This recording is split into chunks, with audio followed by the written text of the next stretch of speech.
Copycat killer episode 1 इन हिंदी। तो copycat killer है क्या? तो कॉपीकैट किलर एक ऐसी दुनिया है जिसमें एक किलर लोगों को बहुत ही ब्रूचुअली और मिस्टीरियस तरीके से मारता है। वह साइको टाइप का है जिसको लगता है कि हर अच्छा आदमी एक किलर बन सकता है। लोगों के बीच उसका खौफ बैठ चुका है, लेकिन आज तक किसी ने भी उसका चेहरा नहीं देखा, लेकिन लोग उसको नोह के नाम से जानते हैं। वहीं दूसरी तरफ क्योचिन नाम का एक प्रोसिक्यूटर है जिसको काफी ज्यादा स्मार्ट दिखाया गया है। वह सालों से नोह के पीछे पड़ा हुआ है। तो ये कहानी शुरू होती है एक अजीब से अंधेरे और बहुत ही डरावने कमरे के साथ, जिसको देखकर लगता है कि नोह यहाँ पर लोगों को बहुत ही दर्दनाक मौत देता है। इसके बाद हमें बैकग्राउंड में नोह की आवाज आती है जो कि बोलता है, चलो मैं तुमसे एक सवाल पूछता हूँ, क्या तुमको लगता है कि हर कोई अच्छा आदमी एक मर्डरर बन सकता है? वो बोलता है हाँ। तभी हम देखते हैं कि उसने अपने सामने वाले कमरे में एक लड़की को बांध कर रखा है और उस लड़की से एक वायर से एक रेड बटन कनेक्टेड है और ये रेड बटन दबाते ही वो लड़की मर जाएगी। हम ये देखते हैं कि वो ये सारी चीजें रिकॉर्ड कर रहा था। फिर वह वीडियो टेप को एनुअल न्यूज टेलीविजन नाम की एक न्यूज एजेंसी को भेज देता है। वो न्यूज एजेंसी वो वीडियो टेप बाकी न्यूज एजेंसीज को भी भेज देती है। फिर सारे न्यूज स्टेशन उस वीडियो को एयर करते हैं। एक्चुअली में ऐसा कई बार हो चुका था कि नोह ने अपने मर्डर का प्रीव्यू सीधे सीधे न्यूज एजेंसीज को भेज दिया हो। उस टेप में वो प्रोसिक्यूटर क्यूचिन को सीधे सीधे चैलेंज करता है और बोलता है, क्या तुम में कोई बुराई नहीं है? क्या तुम इस बटन को दबाना नहीं चाहोगे? नोह आगे बोलता है कि एक दिन ऐसा आएगा जब सभी को यह बटन दबाना पड़ेगा। तभी हम देखते हैं कि नोह उस रेड बटन को दबा देता है, जिसके कारण उस लड़की की मौत हो जाती है। फिर वह बहुत ही अजीब तरीके से हंसने लगता है और ये लाइव लोगों के बीच टीवी में दिखाया जा रहा था। अगले शॉट में हमें क्राइम सीन दिखाया जाता है जिसमें हम देखते हैं कि एक मर्डरर ने लियू सिंह के पेरेंट्स को बहुत ही ब्रूचुअल तरीके से मार डाला है। ये पूरी की पूरी घटना 8:20 PM से 9 PM के बीच में हुई थी। इस क्राइम की खास बात यह थी कि जब ये क्राइम हुआ तो ना ही दरवाजा तोड़ा गया था और ना ही विक्टिम्स के साथ मारपीट की गई थी। कम से कम रूम की हालत तो देखकर ऐसा ही लग रहा था। विक्टिम्स की मौत खून बहने की वजह से हुई थी, जिसके कारण पुलिस को लगता है कि मर्डरर ने फल काटने वाले चाकू से मर्डर्स किए हैं। अब पुलिस लियू सिंह को प्राइम सस्पेक्ट मानती है क्योंकि जब वो मर्डर हुए तब वो वहीं पर था और उसके हाथ खून से सने हुए थे। और जिस कपल का मर्डर हुआ, लियू सिंह एक्चुअली में उनका एडॉप्टेड बेटा था। लेकिन क्यूचिन जब उस मर्डर के बारे में लियू सिंह से सवाल करता है तो लियू सिंह उसका कोई भी आंसर नहीं देता, जिसके कारण पुलिस उसको अरेस्ट करके ले जाती है। दूसरी तरफ हमें दिखाया जाता है कि क्यूचिन लियू सिंह के कमरे को बहुत ही ध्यान से ऑब्जर्व कर रहा था। वह देखता है कि उसका कमरा पूरी तरीके से नॉर्मल है, उसके हेडफोन्स काफी हाई वॉल्यूम पर थे और वह एक गेम खेल रहा था। अगले शॉट में हम देखते हैं कि क्यूचिन ऑफिस आ रहा है, लेकिन सीढ़ी में उसको उसका बॉस यूएई मिलता है जो कि उसको समझाने की कोशिश करता है, मैंने तुमसे कितनी बार कहा है कि इन छोटे केसेस में तुमको पढ़ने की जरूरत नहीं है। इस तरीके के मर्डर सिटी में रोज ही होते हैं और प्रोसिक्यूटर ऐसे काम नहीं करते और इसीलिए मैं तुम्हें अपना टाइम वेस्ट करने नहीं दूंगा। जिस पर क्यूचिन बोलता है, विक्टिम्स के फैमिली को हेल्प करके उनको न्याय दिलाना टाइम का वेस्ट नहीं होता है। जिस पर यूएई बोलता है, प्रोसिक्यूटर के लिए टीम वर्क इंपॉर्टेंट होता है और इसीलिए अपनी एक टीम बनाओ जो कि तुमको फ्यूचर में हेल्प कर सके।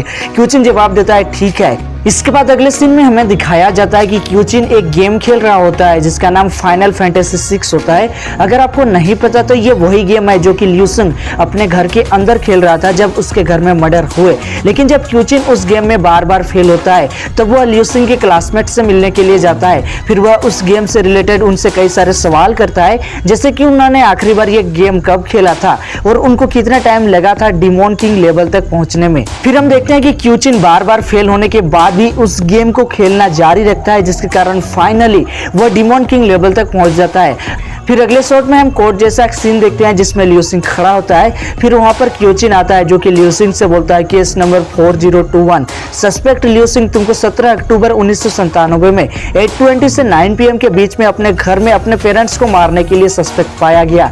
फिर वो बोलता है कि क्या तुम्हारा नाम लियू सिंह है? जिस पर लियू सिंह जवाब देता है हाँ। फिर क्यूचिन आगे बोलता है कि इस फोटो के अनुसार तुम मर्डर के रात फाइनल फैंटेसी 6 नाम का गेम खेल रहे थे और तुम्हारी क्लासमेट हवांग टिंग ने ये गेम तुम्हारे घर लाई थी और वो भी 6:30 बजे से 7:30 बजे रात तक ये गेम तुम्हारे साथ खेली थी। फिर वो आगे पूछता है, क्या ये इन्फॉर्मेशन करेक्ट है?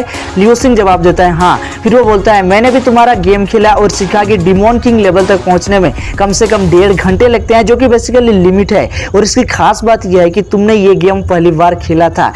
क्यूचिन आगे बोलता है, ये बस मेरी थ्योरी है, लेकिन तुम 7:30 बजे से लेकर 9 बजे रात तक ये गेम खेल रहे थे और इस पर्टिकुलर लेवल तक पहुंचते ही तुमने गेम को पॉज कर दिया और रूम से दौड़ते हुए बाहर आए, लेकिन तुमने हमें ये बताया नहीं। जिस पर लियो सिंह बोलता है कि मैंने मेरे मॉम और डैड को खून से लथपथ देखा और मुझे इस बात पर यकीन ही नहीं हो रहा था कि वो सच में मर गए हैं। फिर वह रोते रोते बोलता है कि अगर उस रात में खुद को कमरे में बंद करके गेम नहीं खेल रहा होता या फिर बस मैं अपने कमरे से बाहर होता तो मेरे पेरेंट्स कभी नहीं मरते। जिस पर क्यूचिन बोलता है कि रात के 9 बजे तुम्हारे पड़ोसी ने तुमको खून से सने हुए देखा और उसको लगा कि तुमने ही अपने पेरेंट्स को मारा है और इसीलिए उसने पुलिस को कॉल कर दिया। क्यूचिन आगे बोलता है कि जब मैंने तुम्हारे ईयरफोन्स को देखा तो उनका वॉल्यूम बहुत ही ज्यादा हाई था, जिसका मतलब तुम उनको पहनकर गेम खेल रहे थे और इसीलिए तुमको अपने कमरे के बाहर का कुछ भी सुनाई नहीं दिया और ना ही किलर तुम्हें ढूंढ पाया। इस इंसिडेंट से सो हमें ये दिखाना चाहती है कि क्यूचिन कितना ज्यादा स्मार्ट है। क्यूचिन आगे बोलता है कि सारे गवाहों का मद्देनजर रखते हुए तुम्हें सस्पेक्ट के एलिगेशन से मुक्त किया जाता है।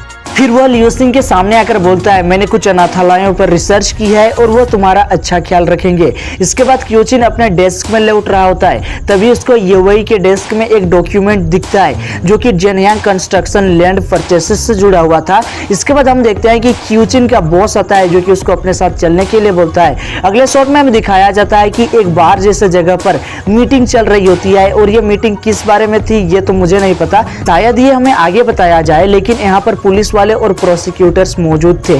फिर हमें दिखाया जाता है कि क्यूचिन के थोड़ी ही दूरी पर क्यूचिन का बॉस और एक आदमी कुछ फुसुर करके बात कर रहे थे।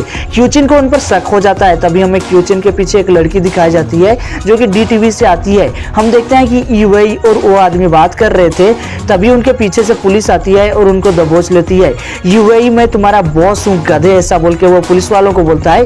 क्यूचिन बोलता है केस अभी खत्म नहीं हुआ है और इसलिए प्लीज कोऑपरेट करो। फिर हम देखते हैं कि यूएई जो कि उस बैग को सामने वाले आदमी को दे रहा था उसमें बहुत सारे पैसे भरे हुए थे। क्यूचिन ये सब कुछ देखकर बोलता है कि जेनयांग कंस्ट्रक्शन आपका केस नहीं था, लेकिन फिर भी ये डॉक्यूमेंट्स आपके डेस्क में रखे हुए थे, जिसका मतलब आप इस प्रॉपर्टी वाले फ्रॉड में शामिल थे और इसीलिए इस केस का चीफ प्रोसिक्यूटर अब मैं हूं, आप नहीं। यूएई बोलता है कि तुम जैसा सोच रहे हो वैसा बिल्कुल भी नहीं है, तुमको क्या लगता है कि इस दुनिया में सिर्फ अच्छाई या फिर बुराई ही है। क्यूचिन बोलता है कि उस अच्छाई और बुराई के बीच में एक लाइन होती है जिसको आपने क्रॉस कर दिया है, अब ये सोचो कि तुम जज से क्या बोलने वाले हो। उसके बाद सीन शिफ्ट होता है और अगले सीन में हमें एक लड़की दिखाई जाती है जो कि अपने डॉगी के साथ मॉर्निंग वॉक पर निकली हुई होती है। वो डॉगी उस लड़की को एक बॉक्स की तरफ जबरदस्ती लेकर जाता है, लेकिन जैसे वो लड़की उस बॉक्स को खोलती है वहां जो था वह देखकर शॉक हो जाती है और वहां से डर के मारे भाग जाती है। फिर हमें दिखाया जाता है कि उस रेड बॉक्स के अंदर एक लड़की का कटा हुआ हाथ रखा था। अगले सीन में हमें दिखाया जाता है कि यूएई को क्यूचिन द्वारा अरेस्ट करवाने की खबर अब सारे टीवी चैनल्स और न्यूज़पेपर कवर कर रहे हैं। लोगों को ये सुनकर बहुत ही ज्यादा झटका लगा क्योंकि यूएई ने कई सारे मेजर केसेस पर काम किया था और वह एक काबिल प्रोसिक्यूटर था। इसके बाद हमें न्यूज ब्रॉडकास्ट दिखाया जाता है जिसमें हम उस न्यूज चैनल की स्टार याची को देखते हैं जो कि ली यूजेन येन से बोलती है, बताओ मैं तुम्हें क्यों फायर नहीं करूं, मैंने तुमसे कहा था कि इस खबर को पब्लिश मत करना, लेकिन ये इंफॉर्मेशन तुमने मिलने मॉर्निंग न्यूज के टाइम पे लीक कर दी। अब याची को प्रोसिक्यूटर जनरल का फोन आता है जो कि उस रिपोर्टर को ढूंढने के लिए बोल रहे थे जिसने वो खबर उन तक पहुंचाई थी। ली यूजेन बोलती है कि मैंने वही किया जो कि मुझे ठीक लगा, क्योंकि मुझे लगता है कि प्रोसिक्यूटर सिस्टम अंदर से खोखला हो चुका है। याची बोलती है तुम ये सोचो कि तुम अपनी बाकी की जिंदगी कैसे बिताने वाली हो। अगले सीन में हमें क्यूचिन को उस पार्क में आते हुए दिखाया जाता है जिसमें उस लड़की का कटा हुआ हाथ मिला था। वहां उनको लोकल पुलिस मिलती है जिनसे क्यूचिन बोलते हैं कि उन सभी लोगों से बात करो जो कि इस पार्क में रेगुलर बेसिस पर आते हैं। बदले में लोकल पुलिस का जवाब आता है पार्क में कई सारे लोग आते हैं सर, ऐसे में अपन किससे बात करेंगे। जिस पर क्यूचिन बोलता है वो लड़की जो कि विटनेस है वो डेली 5:30 बजे सुबह को अपने डॉगी के साथ मॉर्निंग वॉक पर आती है, तो तुमको यहाँ पर टाइम और लोकेशन का कोई पैटर्न नहीं दिख रहा। वे लोग जवाब देते हैं हाँ। फिर हम देखते हैं कि वहीं सामने एक रिपोर्टर इस न्यूज को कवर कर रहा था, लेकिन जब क्यूचिन उस हाथ को ध्यान से देखता है तब उसको पता चलता है कि इस कटे हुए हाथ का अंगूठा टूट चुका है। ऐसा लग रहा था जैसे कि अंगूठे पर बहुत ही ज्यादा प्रेशर पड़ा हो। फिर वह उस हाथ को फॉरेंसिक रिपोर्ट के लिए भेज देते हैं। अगले सीन में हमें टीएनबी वालों को नशा करते हुए दिखाया जाता है, मीटिंग करते हुए, जो कि ओवरऑल डिस्कस कर रहे थे कि उनके चैनल की टीआरपी और व्यूअरशिप कैसे बढ़ेगी। अगले शॉट में हमें क्यूचिन दिखता है जो कि उस यूएई अरेस्ट करने वाले फुटेज को ऑब्जर्व कर रहा था जो कि मीडिया में लीक हुई थी and guess what, he found that girl जिसने उस वीडियो फुटेज को मीडिया में लीक किया था। अगले सीन में हम क्योचिन और लोकल पुलिस वालों को फोरेंसिक ऑफिस में आते हुए देखते हैं। वहां पर डॉक्टर बता रहे थे कि ये हाथ किसी मरे हुए लड़की का है, जिसका मतलब हुआ एक मर्डर था। अजीब बात यह थी कि लड़की का अंगूठा टूटा हुआ था, जिस पर डॉक्टर बोलता है कि यह साधारण फाइट से तो बिल्कुल भी नहीं हुआ है, प्रोबेबली ये किसी तरीके के टूल से किया गया हो। क्योचिन बोलता है किस टाइप का टूल? डॉक्टर बोलता है इसकी कई सारी पॉसिबिलिटीज हैं। फिर क्योचिन ऐसे ही किसी सिमिलर केस के बारे में डॉक्टर से पूछता है। डॉक्टर बोलता है हाँ, मुझे सिर्फ एक केस याद है जो कि आज से 2 से 3 साल पहले हुआ था। इसके बाद हम देखते हैं कि वो डॉक्टर क्योचिन को उस केस से रिलेटेड सारे फाइल्स और डॉक्यूमेंट्स दे देता है। वो केस बहुत ही ज़्यादा फेमस था चाइना में, जिसके अकॉर्डिंग टियानचिंग नाम के एक लड़के पर एलिगेशंस लगे थे कि उसने यूपिंग नाम की एक लड़की का रेप करके उसका मर्डर किया था और सारे सबूतों को छुपाने की कोशिश की थी। लेकिन खास बात यहाँ पर यह है कि ली जेन येन उस लड़की की रूममेट थी और सारा का सारा रेप और मर्डर वाला मामला सिर्फ और सिर्फ एक झूठ था जो कि मेन स्ट्रीम मीडिया द्वारा फैलाया गया था, लोगों के दिमाग में बैठाया गया था ताकि वे लोग असली रीजन को छुपा सके। इसके साथ अगले शॉट में हम देखते हैं कि ली जेन येन एक फाइल खोलती है जिसमें हम देखते हैं कि जितनी भी लड़कियां नॉर्थ के साइड पे काम करने गई थी सबके सब एक एक करके गायब हो रही थी। अगले सीन में हमें क्योचिन को पुलिस स्टेशन में आते हुए दिखाया जाता है। वो पुलिस वालों के साथ मिलकर उस टाइप का टूल ढूंढने की कोशिश कर रहा था जिससे उस कटे हुए हाथ का अंगूठा टूटा हुआ था। इसके अगले शॉट में हमें ट्रैफिक दिखाया जाता है जिसमें हम देख सकते हैं नियो को, जिसने एक लड़की को किडनैप किया हुआ था और गेस व्हाट, उस लड़की के थंब उसी टाइप के टूल से बंधे हुए थे जिस टाइप का टूल क्योचिन और पुलिस वालों ने गेस किया था, जिसका सीधा सीधा मतलब ये होता है कि टियानचिंग का केस और उस लड़की का कटा हुआ हाथ कहीं ना कहीं डायरेक्टली या फिर इनडायरेक्टली नियो से कनेक्टेड थे। अब कैसे इसका क्लियर इंफॉर्मेशन हमें आगे ही मिलेगा और वो लड़कियां गायब होने वाली मिस्ट्री क्या है ये भी। आई नो की चीजें बहुत ही ज्यादा डार्क हो रही हैं but I like dark things क्योंकि अपना बच्चे नहीं रहे यार। और आई नो की नाम बहुत ही ज्यादा उठपटांग लग रहे हैं कैरेक्टर्स के कई बार, तो मैं जानबूझ के गलत बोल देता हूं क्योंकि मेरे लिए भी प्रोनाउंस करना बहुत ही ज़्यादा मुश्किल हो रहा है। बट आई होप कि आपको वीडियो पसंद आई होगी। वीडियो पसंद आई हो तो एक लाइक करो और चैनल को सब्सक्राइब किए बिना मत जाना। Thanks for watching.